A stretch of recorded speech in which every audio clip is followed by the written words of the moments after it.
Disclaimer: the purpose of this video is purely informative and educational. It will touch on some difficult topics, so viewer discretion is advised. May the victims rest in peace and never be forgotten. Dunblane Primary School Massacre, 1996. It's March 13th, 1996, a cold, ordinary Wednesday morning in Dunblane, a peaceful, sleepy little town in central Scotland. The kind of place where nothing major ever happens, and the biggest scandal might involve someone's nan yelling at the postman for being 15 minutes late. But Thomas Hamilton, a 43-year-old man with a terrifying mustache, a bad attitude, and a long, unsettling history of inappropriate behavior around children, came in and changed this narrative. The man had been under suspicion for years, banned from being involved with the local youth groups, and was basically the human equivalent of a red flag parade. But nobody imagined he'd turn into a full-blown tragedy headline. That morning, Hamilton walked in Dunblane Primary School carrying 4 legally owned handguns. Yes, 4, because apparently 1 just wasn't enough crazy for him. And over 700 rounds of ammunition. Basically enough to supply a small war, or at least a very unhinged midlife crisis.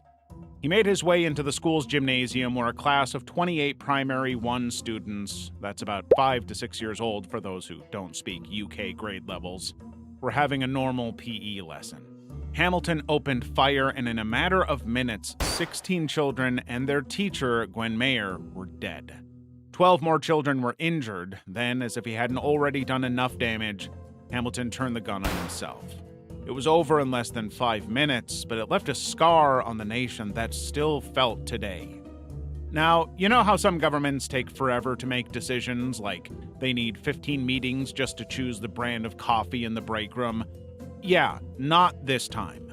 The public outrage was so massive and so fiery it could have roasted marshmallows.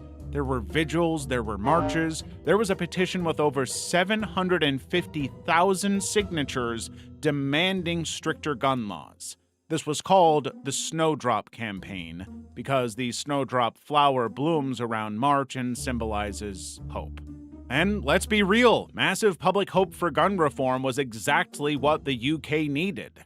As a result, the UK passed some of the strictest gun laws in the world. The government basically said, you want to own a handgun? Sure. Just kidding. No. By 1997, handguns were banned across the UK. Not restricted, banned. Full stop. Pack it up, gun collectors. Your hobby just got out-hobbied by national safety. Sewol Ferry disaster, 2014. Imagine being on a school trip. You've packed your snacks, you're hyped with your friends, and your biggest worry is whether you remembered your phone charger. Now, imagine halfway through the trip, the boat starts to tilt, and then it keeps tilting. And then the announcement comes over the speaker telling everyone to stay put. And so they do. Because they're kids. Because they trust the adults. Because that's what they were told. And this alone led to the death of 250 high school students. So, on the evening of April 15th, 2014, the MV Sewol departed from Incheon bound for Jeju Island. Among the 476 passengers were 325 second-year students from Dongwon High School, accompanied by 14 teachers, all eager for a fun, memorable school trip. Spoiler, it was not fun. The ferry also carried 33 crew members and was laden with cargo, including vehicles. And as dawn broke on April 16th, the ferry navigated the Mengol Channel, a region known for its challenging currents. At approximately 8:49 a.m., the vessel made a sharp turn, causing it to list severely. The abrupt maneuver led to the destabilization of the ship, resulting in water ingress and a rapid tilt. What's even crazier about this story is that this was noticed on time by a student who dialed the national emergency number at 8:52 a.m., pleading, "Save us, we're on a ship and I think it's sinking." Shortly after, the crew contacted Jeju Vessel Traffic Services, reporting the vessel's perilous state. Despite these alerts, rescue operations were not able to make it on time. The Korea Coast Guard arrived on the scene around 9:32 a.m., but by then, the situation had deteriorated drastically. First, the crew had instructed passengers to remain in their cabins, assuring them that moving was dangerous, which made the entire thing worse.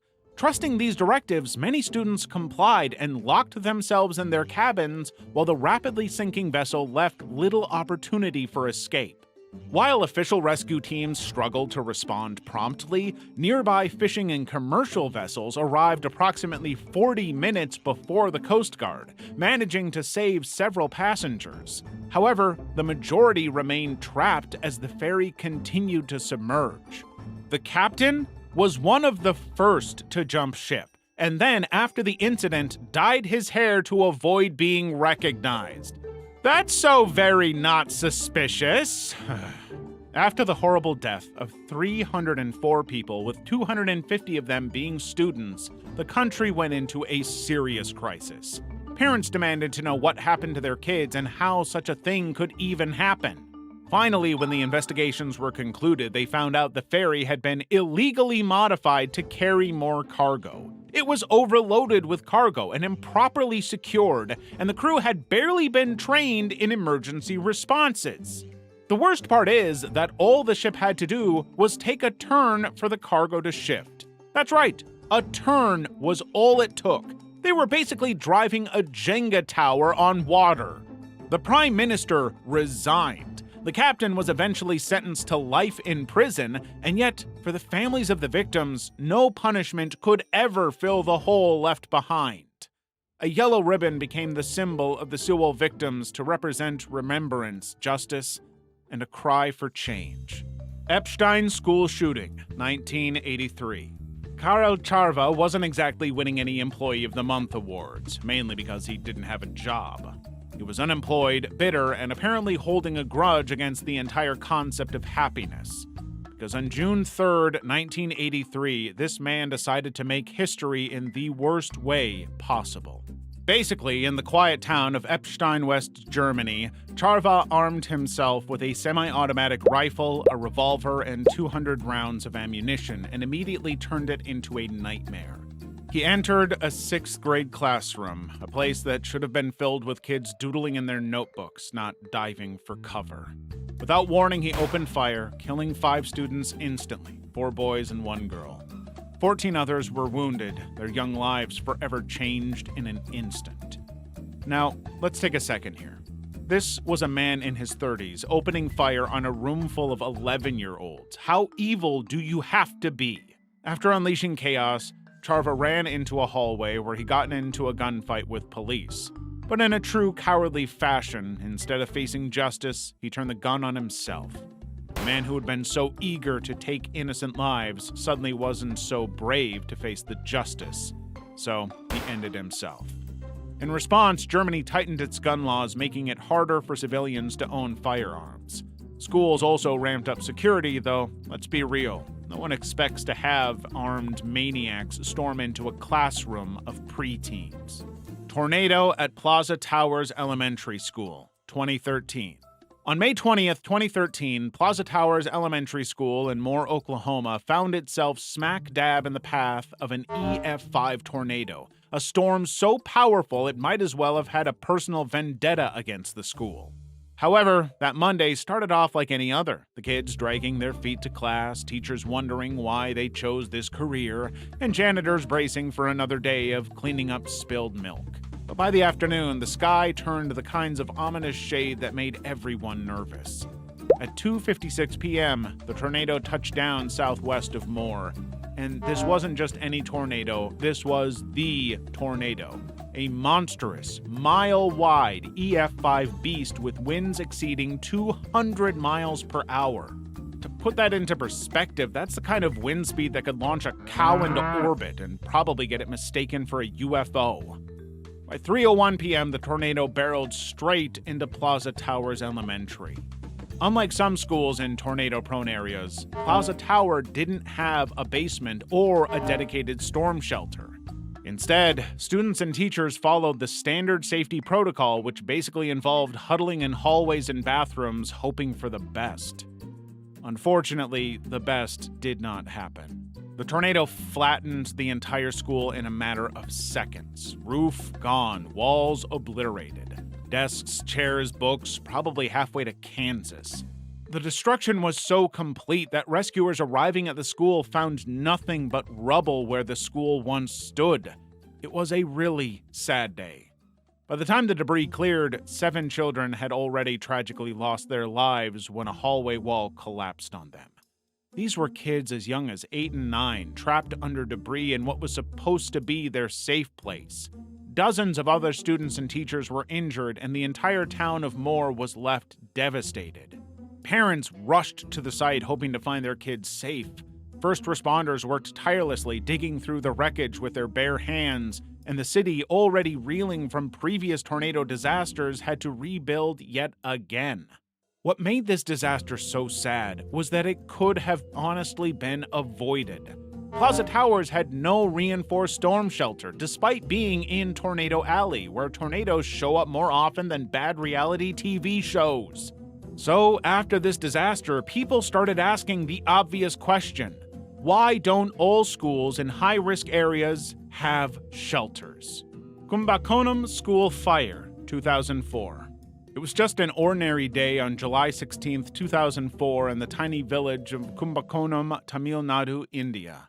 About 900 students were packed in Sri Krishna Middle School, which was a really small building. It was a chaotic blend of multiple schools crammed under one dilapidated roof. But then, disaster struck. A kitchen fire started in the school's thatched roof building, likely from a stove explosion while cooking midday meals. Now, most places would have fire extinguishers or emergency exits. This place really didn't have that, and the walls were basically made of dry coconut leaves, which is literally food for fire. The fire spread faster than a classroom full of kids hearing the recess bell.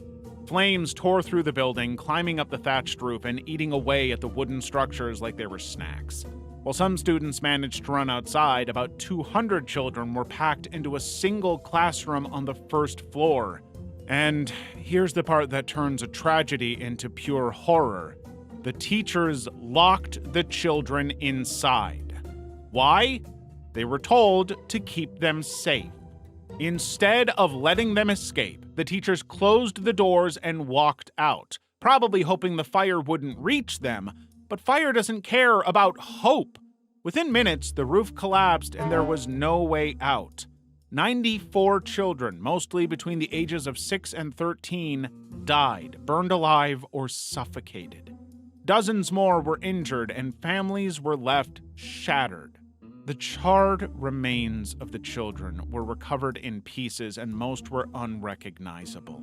The sight was so devastating that even the rescue workers broke down. To put this in perspective, this is the 3rd deadliest school fire in the world, and the worst in India's history. In the aftermath, 13 people were arrested, including the school owner, principal, and teachers. The school's recognition was canceled, and the site was declared permanently closed. The headmaster and the cook were later convicted and sentenced to prison. The principal, too, was handed down a long sentence for negligence and culpable homicide. Peshawar School Massacre, 2014. So, it's a regular morning at a military-run school in Peshawar. The kids are in class, notebooks open, daydreaming about snacks or recess. But suddenly that normalcy is shattered when 6 Taliban gunmen dressed in paramilitary uniforms storm the school. By exactly 10:30 a.m., the attackers climbed over the school's back wall and started spraying bullets like it's a war zone. Their mission was to produce pure terror. These weren't just random acts of violence. These evil men had a plan. They went classroom to classroom, firing at point-blank range. Children were lined up and executed. They stormed a first aid room and killed injured kids who were already being treated. Even a female teacher was doused in gasoline and set on fire in front of her class. Yes, really.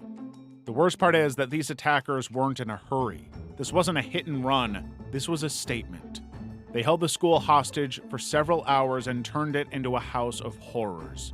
over 149 people were killed, including 132 children, most aged between 12 and 16. Now, if you're wondering why someone would even do this, well, the Pakistani Taliban claimed their twisted reason was revenge. The Pakistani military had been carrying out anti-terror operations in the tribal areas called Operation Zarb-e-Azb, and many Taliban fighters had lost family members. So, in some kind of grotesque tit-for-tat logic, they said, "You kill our men, we'll kill your children."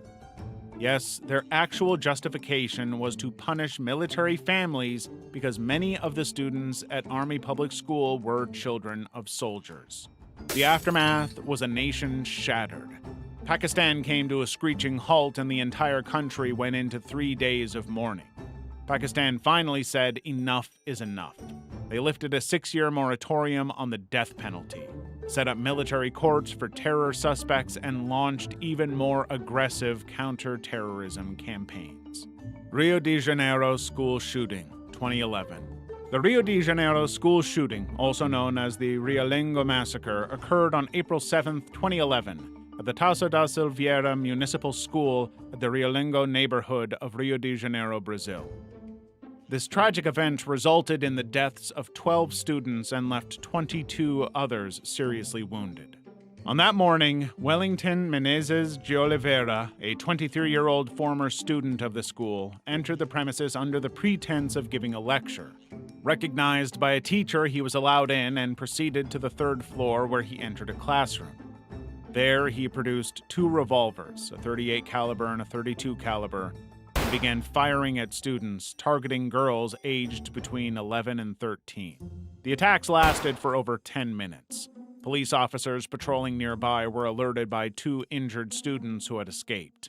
Upon arrival, Sergeant Marcio Alexandre Alves confronted Oliveira, shooting him in the leg and abdomen. Falling to the ground, Oliveira then took his own life by shooting himself in the head. The shooting claimed the lives of 12 students, predominantly girls, and injured 22 others. And what's so tragic about this was the fact that Wellington Menezes de Oliveira had no prior criminal record, so there was no way to even know he was going to do something like this. Investigations revealed that he left behind a rambling and mostly incoherent letter indicating a desire to end his own life. Additionally, he had recorded videos expressing grievances about bullying he experienced during his school years, suggesting that these experiences motivated his actions. Chengdu school collapse, 2008. It was May 12, 2008. Kids at school across Chengdu and the greater Sichuan province were doing what kids do, doodling in the margins of their notebooks, whispering across desks, counting down the seconds to lunch break.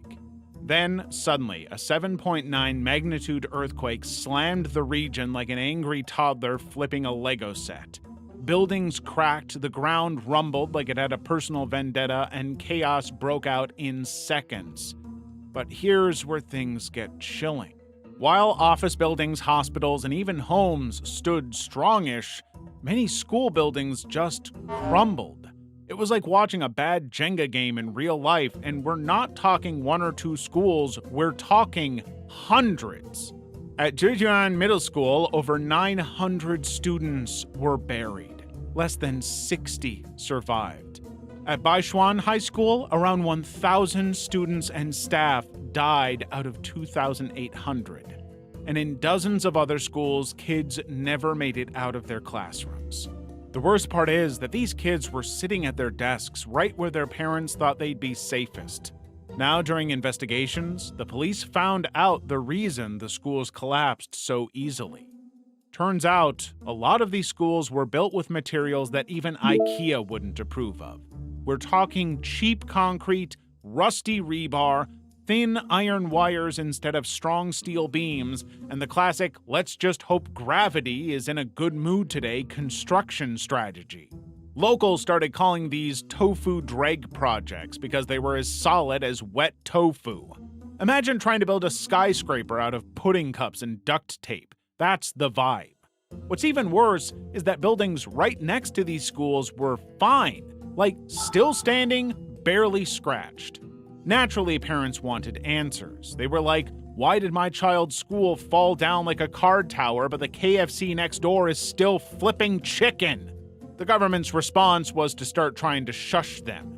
Instead of taking responsibility, they started paying parents hush money and discouraging public protests. Some parents who asked too many questions were even harassed or detained, because nothing says we care like silencing grieving families, right?